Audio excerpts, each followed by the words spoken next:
Good day, everyone. You're welcome to this lesson.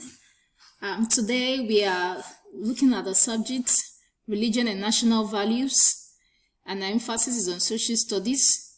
Our topic is public opinion. My name is Ms. Aligoke, and you're welcome to this class.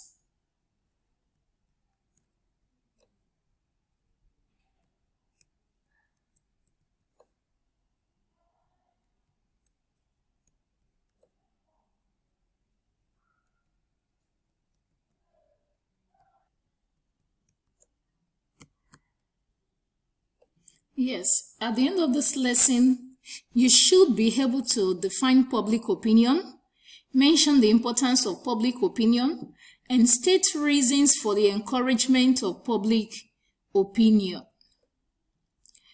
What is public opinion? Before I start, let me remind you once again that you should have your writing materials. That's your book, your pen, and then you might even hold a dictionary so that you can check meaning of words as we go on.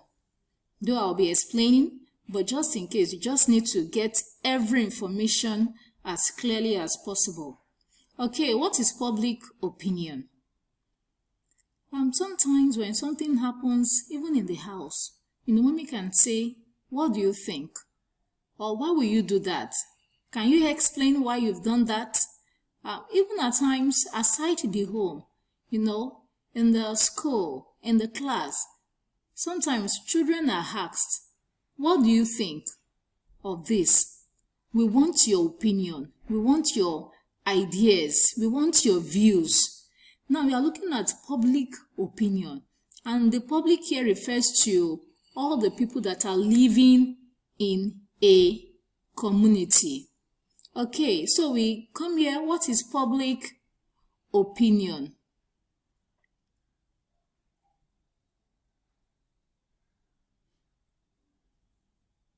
Public opinion is when most people have the same views about something.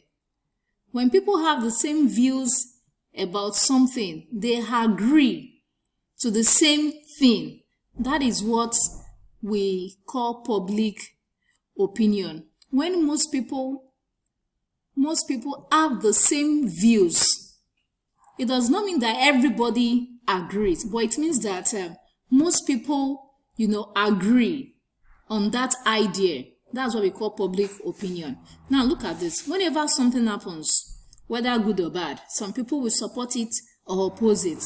But when most people agree on a point, look at that again. Most people agree on a point, then it is called public opinion. Now, at times it may be negative and should be avoided. Like now, some people come to your community and then they steal. They come into people's house and they break into their homes. And then people come and say, "Oh, let us kill them. Let us beat them. Then we burn them."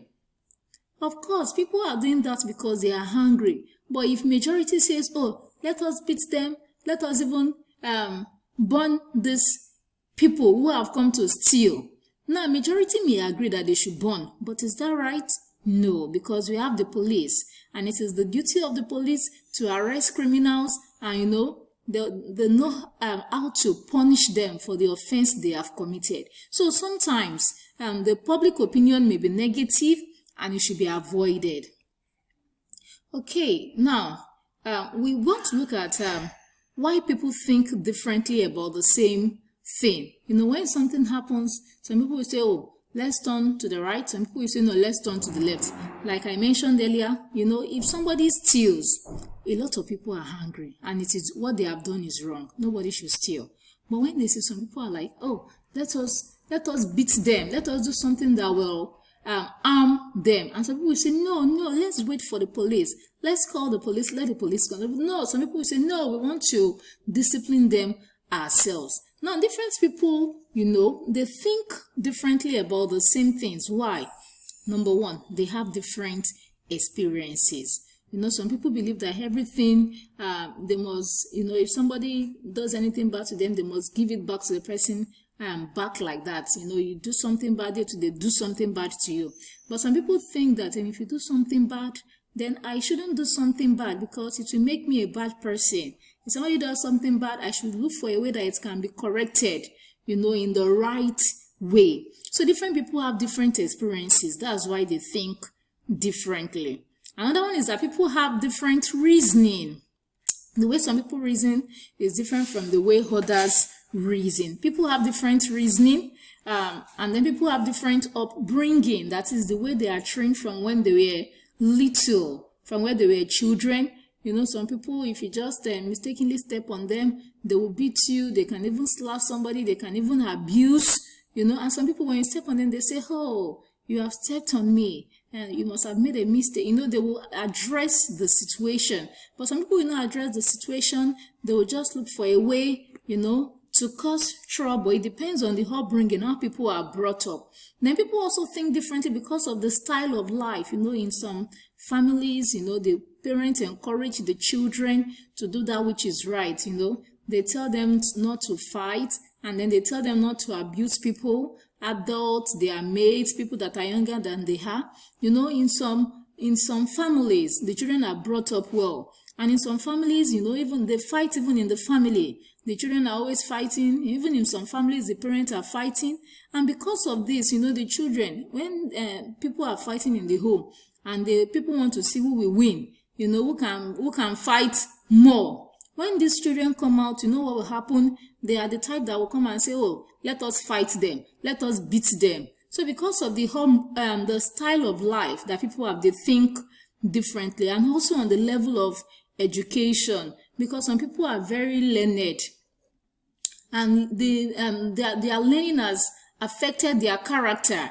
Now they think logically before they do anything. That is, they think through everything. They think of what their words or their actions can cause, and then they come to a logical, they reason in a way that will ensure for peace. So sometimes, because people are educated, some people, they don't really know the meaning of some things. They will just talk because they do not have education in that aspect. So the level of education sometimes affects why people, say what they say, or why they have the views that they have. Now, even though people are different, people think differently, we need public opinion. We need public opinion because, let's see some of the reasons why we need but the importance of public opinion. As you can see on the screen, importance of public opinion. Number one, it brings about agreement on public issues so that the society can develop. Like you are at home now because of the coronavirus that is, out there affecting people. Now, if you listen to the television, you listen to the radio stations, you are going to see that there are some programs where people call in, and then we have some presenters, they bring about topics for discussion, and then people will call in, even concerning this coronavirus, and people are saying, oh, let the schools resume, let everybody wear face mask, and then use hand sanitizer. And some people are saying, no, schools should not resume.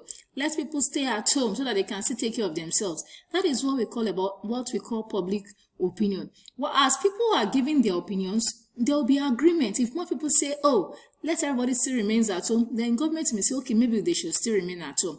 So it brings about agreement. People will be able to give their opinion, their ideas, their views, and then there will be agreement. Another one, number two. I said number one, it brings about agreement on public issues. Now, number two, it can make government change its position. Maybe government is saying before that we are going to lock everywhere. Nobody is going anywhere. But as people keep giving their ideas, their views, government can say, oh, let's change. Let's go with the people. So government can change its position and agree with the citizens. Then not only that, it makes people united and progressive. People unite. They say, oh, I support what that man has said. Let's go in line with what he has said. People unite, and then there is progress. Now, reasons for encouragement of public opinion. Why should we encourage it? in some countries, the people cannot see anything. It is the rulers that decide what should happen. And this is not really, really right, because we need people to contribute. Let's say the reasons why we should encourage public opinion. Number one, it makes the people know what is going on around them. When they ask you a question and you want to contribute your quota, or let's say your portion, your view, you are going to know more than just keeping your mouth shut. Then not only that, it makes people learn to think. You think for yourself. Aside knowing what is going on around you, you'll be able to think for yourself. Then not only that, it gives people a chance to contribute to the society's development. Do you know that some people can, help the rulers of the nation? Because one suggestion they give will just make people reason and say, wow, this thing can be done this way too. Then it allows the leaders to know the feelings of the people. When there is public opinion, the leaders will know what the people are feeling. Then this important one person does not know everything or has all the answer, so others help out. Even the president does not have all the answers. That's why he has lots of advisors and counselors. One person, even if somebody is the best doctor, you may not be the best engineer. The best doctor is not necessarily so a doctor may not know what the engineer knows or what the teacher knows. So nobody knows everything. That is why we need public opinion. Let people talk, and then we'll now take the good out of it.